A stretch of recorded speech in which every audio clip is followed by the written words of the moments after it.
ក្នុងគោលគំនិតនៃការរៀបចំដែនដីនិងនគរូបនីយកម្មដើម្បីបង្កើតរបៀងសេដ្ឋកិច្ចជាស្នូលនៃដង្ហើមសេដ្ឋកិច្ចកម្ពុជា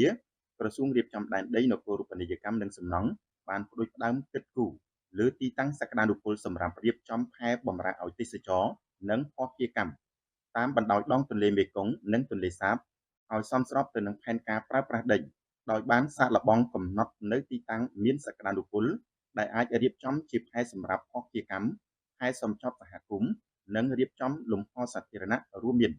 ចំណតសម្រាប់ភ្ញៀវទេសចរផែសម្រាប់ទូកទេសចរកន្លែងផ្ដល់ព័ត៌មានតូបលក់ដូរបន្ទប់ទឹកសាធារណៈនិងកន្លែងអង្គុយសម្រាកសួនច្បារផ្លូវជិះកង់និងផ្លូវថ្មើរជើងនិងហេដ្ឋារចនាសម្ព័ន្ធតភ្ជាប់ទៅច្រាំងទន្លេជាដើម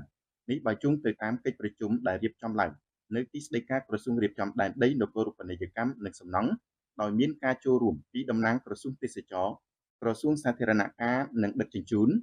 រដ្ឋបាលរាជធានីខេត្តតាមបណ្ដោយដងទន្លេមេគង្គនិងទន្លេសាបក្រុមហ៊ុនទូកទេសចរនាថ្ងៃទី14ខែតុលាឆ្នាំ2025នេះ